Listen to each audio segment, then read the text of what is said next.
Yo pemirsa, jumpa lagi dengan gue Apip dan terima kasih telah gabung bersama gue di sesi horor kali ini.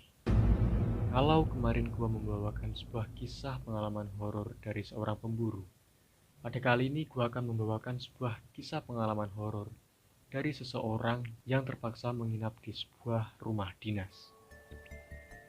Oke, sebelum gue lanjut, jangan lupa dukung gue dengan cara like, comment, share, dan subscribe. Dan jangan lupa nyalakan notifikasinya. Oke, nggak usah panjang-panjang lagi, langsung saja. Jangan kemana-mana, tentunya setelah yang satu ini.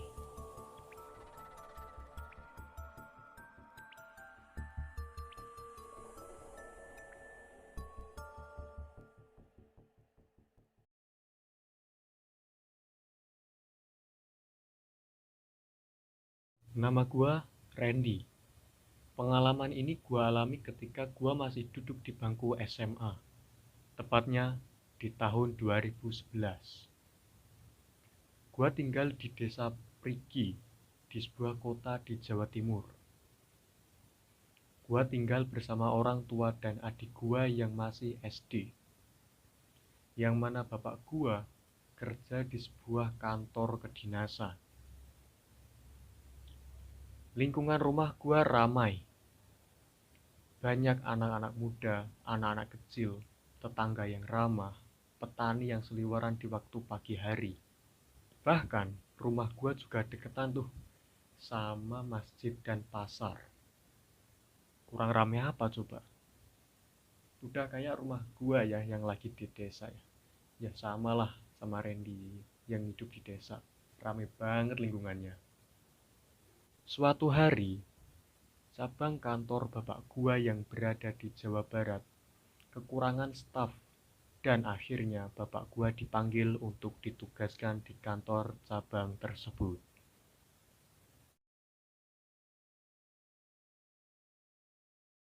Sebenarnya bapaknya Randy ini cuma ditugaskan setahun saja untuk mengisi masa darurat. Dikarenakan staf yang menduduki jabatan A, misal, meninggal dunia. Maka dari itu, untuk sementara waktu digantikan oleh bapaknya Randy dulu. Seminggu kemudian, bapak gua berangkat. Tinggal 3 orang yang berada di rumah. Juni, tiba waktunya kenaikan kelas. Liburan kurang lebihnya 1 bulan dimulai. Gua yang lagi punya rencana untuk main bareng teman-teman ke wisata lokal. Tiba-tiba ibu gua ngajak untuk liburan ke rumah dinas bapak gua. Bahkan ibu gua juga ngancem tuh kalau gua nggak ikut, gua akan ditinggal di rumah sendirian. Anjir ngancam. Mau nggak mau, gua akhirnya juga ikut tuh, walau terpaksa. Tiba hari H, Sabtu malam, dan gua berangkat bertiga naik bis. Baru mau berangkat aja, gua udah males. Nggak niat gua. Dalam perjalanan naik bis, gua mikir, hah, rumah dinas? Pasti lingkungannya sepi. Orang-orangnya pasti pada nolak.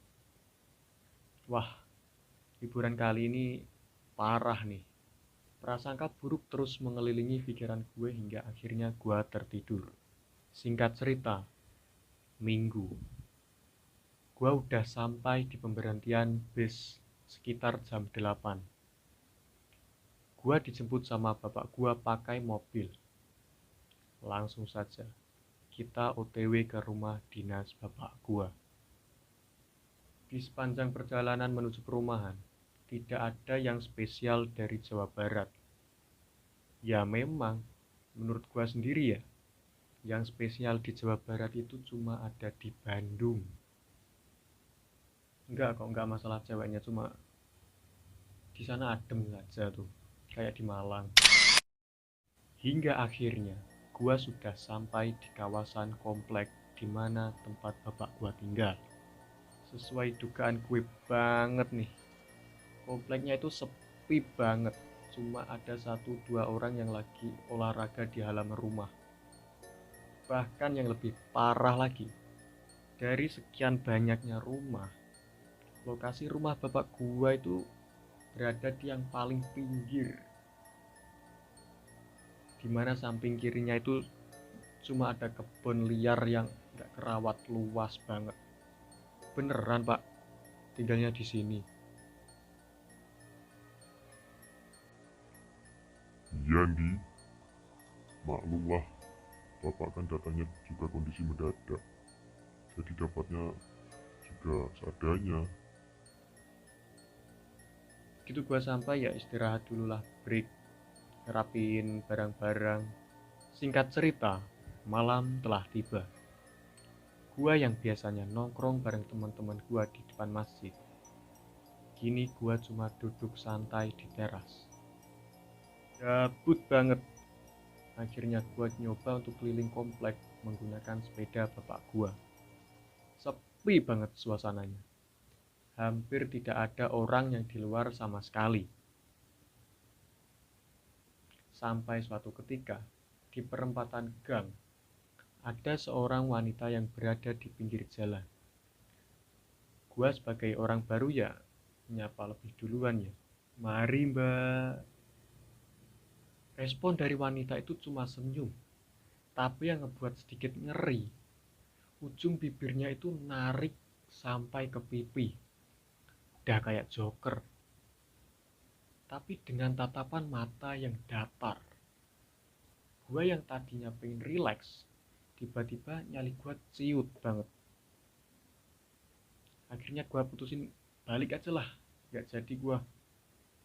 Ketika gua putar balikin sepeda untuk kembali pulang, wanita itu sudah tidak menatap ke gua, tapi dengan posisi kepala yang memutar 180 derajat ke belakang. Di situ, pikiran gua udah kacau banget. Gua langsung refleks mengayuh sepeda dengan kuat. Takut gua. Di situ gua memiliki dua asumsi ya. Antara orang gila, kalau enggak ya hantu. Gua udah nggak berani nengok ke belakang. Tidak sampai di situ. Ketika gua melewati suatu rumah yang di depannya ada pohon sawo, gua dengan samar-samar melihat kain putih panjang yang menggantung di dahan pohon tersebut. Ketika gua udah sampai di rumah, gua melihat bapak gua yang lagi di halaman.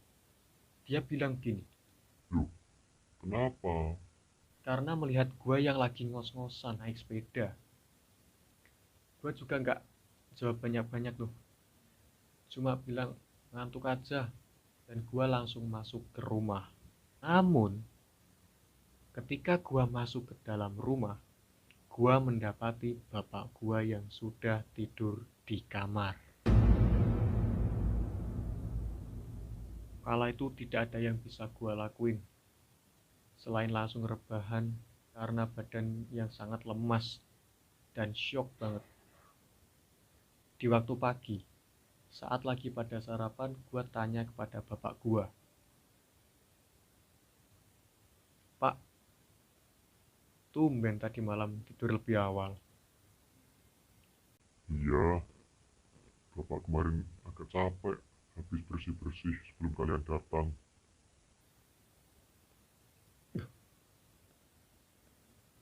Berarti tadi malam yang di halaman siapa dong? Gua mencoba untuk berpikir positif. Mungkin aja lah gua salah lihat tadi malam. Keluar rumah, refresh otak. Dan ternyata tetangga depan gua itu ada anak muda juga. Wah, ternyata kompleks sempit kayak gini juga masih ada anak muda ya. Gua samperin tuh dan mengajaknya untuk kenalan dan ngobrol-ngobrol. Sebut saja tetangganya Randy ini namanya Andra. Ngobrol panjang lebar tuh sampai sekitar 1 jaman. Dia ternyata udah tinggal dari kecil di situ. Dan gue juga ngesempatin untuk bertanya tentang seluk-beluk komplek ini.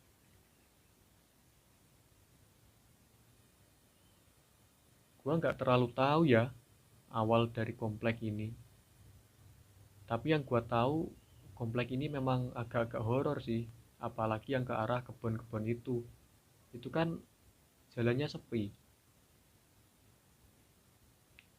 Tapi biasanya yang diganggu itu orang-orang pendatang. Kayak kamu itu loh. Kalau kami yang sudah lama tinggal di sini ya udah nggak terlalu diganggu. Emangnya kenapa? Kamu diganggu ya sama mereka? Iya, enggak kok.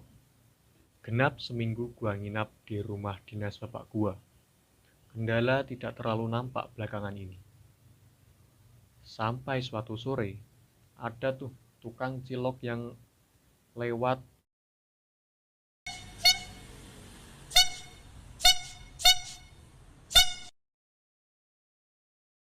gak ada yang beli kala itu. Lewat begitu saja. Tapi,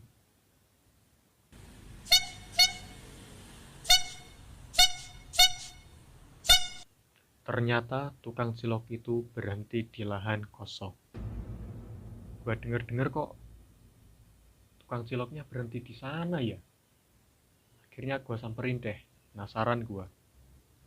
Ternyata benar, tukang cilok itu berhenti di lahan kosong tersebut. Yah, daripada nganggur, beli cilok aja dah. Bang, cilok 3.000. Iya mas, sebentar. Ya mas, ngapain sih berhenti di sini? Jualan kok, bukannya di tempat ramai kok malah di tempat sepi. Loh, mas, saya lagi narik perhatian anak-anak kecil itu loh. Ramai pada lagi main kok. Mas, ini tuh cuma lahan kosong loh. Tuh lihat, kebun gak kerawat. Mana ada anak kecil? Masnya sehat gak? Di situ gua justru malah berpikiran gini. Jangan-jangan tukang cilok ini agak sinting ya. Mau jelas-jelas kebun kosong, lebat, gak kerawat kok. Dibilang ada banyak anak kecil main. Setelah sampai rumah, gua buang aja tuh cilok. Takutnya penjualnya nggak beres, nanti bahan-bahannya juga nggak beres lagi. Singkat cerita, malam hari sudah tiba. Gua beranjak ke kasur. Gua udah nggak berani tuh keluar-keluar malam lagi. Malam itu gua susah banget untuk tidur. Sampai sekitar jam 11 ke atas, gua mendengar suara.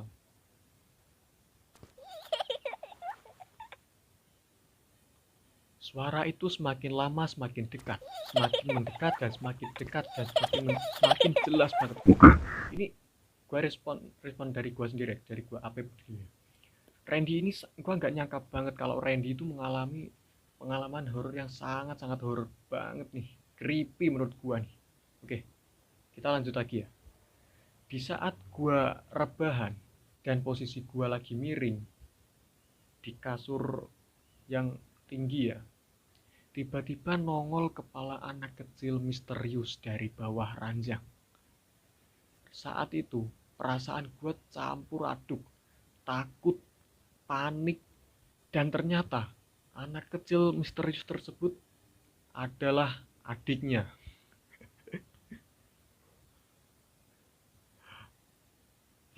Iya, adiknya. Iya, adiknya. Adiknya siapa? Setelah gue memperhatikan lagi, awalnya gue kaget, tapi ya lucu aja, ternyata adik gue sendiri. Tetapi setelah gue memperhatikan lagi, anak kecil itu memiliki wajah yang pucat. Dua kantung matanya ini hitam, gelap, dan rambutnya juga basah kuyup.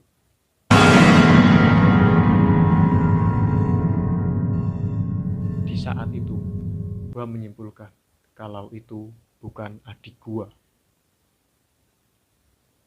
Gue hanya bisa pasrah kali itu. Di kondisi gue yang hanya bisa pasrah, Anak kecil itu malah ketawa dan suara ketawanya itu melengking banget. Telinga gue itu membuat gue stres dan semakin panik. Seketika saat itu gue mulai tak sadarkan diri. Ketika pagi tiba, gue sadar, tapi badan gue rasanya menggigil banget. Akhirnya gue sakit demam. Gue sendiri sebenarnya juga paham kalau penyebab gue sakit ini karena terlalu banyak syok dan mental down belakangan ini. Selama gue sakit, gue merasa pikiran itu gelisah banget. Terkadang gue merasa ada sosok tinggi besar hitam yang mondar-mandir di depan kamar gue. Singkat cerita, 5 hari kemudian gue sudah sembuh. Menurut gue, apa yang gue alami ketika gue sakit hanyalah halusinasi belaka. Beberapa hari kemudian, tepatnya malam minggu, gue diajak main sama si Andra ke tempat ia biasa nongkrong. Wah, jangan-jangan kafe nih? Oh, ternyata tidak. Cuma angkringan biasa. Dan lokasinya juga nggak terlalu jauh sama komplek perumahan kami. Malam semakin larut, pelanggan semakin banyak berdatangan.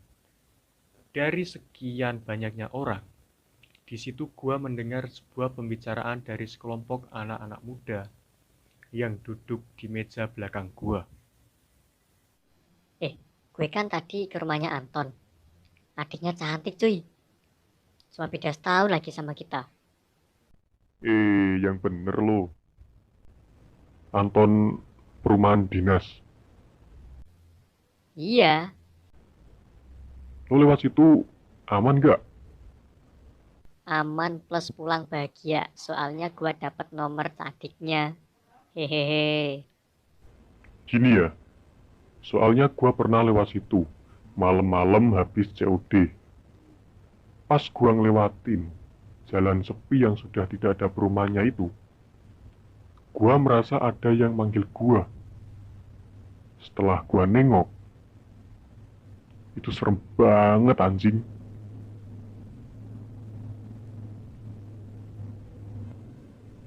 Gua waktu itu cuma denger sampai situ aja. Apa yang ia lihat, gua bodo amat. Sekitar jam setengah 12 malam, gua dan Andra pulang.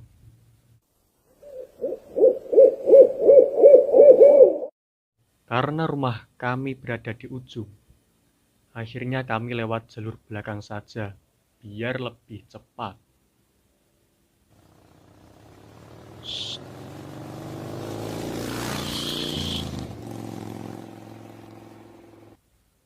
Gua sama Andra dengar tuh suara tersebut, tapi kami berusaha untuk tidak mempedulikannya.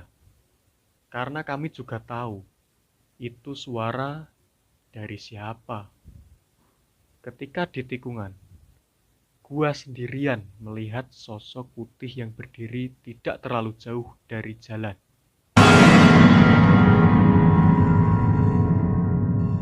Tapi kesorot sama lampu motor.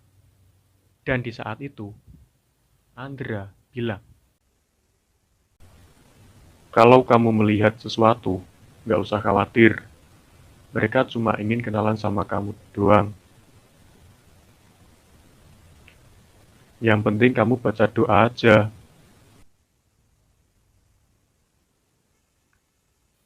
Tidak sampai di situ. Ketika kami udah sampai di rumah dan kami berpisah, gua ngelihat lagi sosok tinggi besar hitam yang sedang berdiri di teras rumah gua. Dan badannya menunjang lebih tinggi dari atap rumah gua. Gua kala itu cuma bisa terus baca doa terus dan lari masuk ke rumah tanpa tolah-toleh lagi. Singkat cerita, liburan hampir selesai. Tinggal seminggu lagi gua udah masuk sekolah. Gua, ibu, dan adik gua akhirnya pulang. Ketika kami pamit, gua berpesan sesuatu kepada bapak gua. Santai dan selalu hati-hati ya, Pak. Iya, Bapak sudah terbiasa kok. Di situ dapat disimpulkan kalau gua mengalami semua ini tidak sendirian.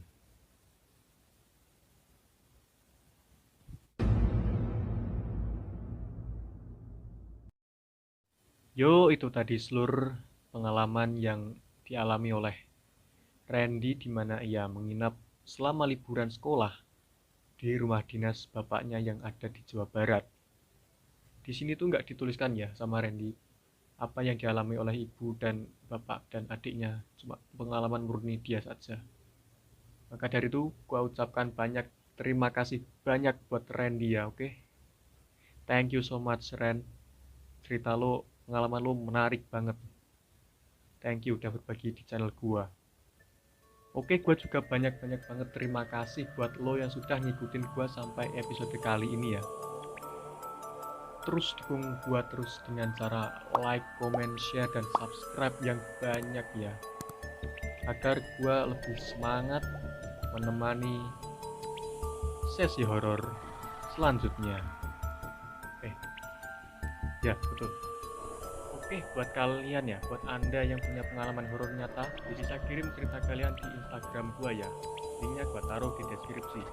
Oke, sekian dulu dari gua. Sampai jumpa lagi di episode selanjutnya.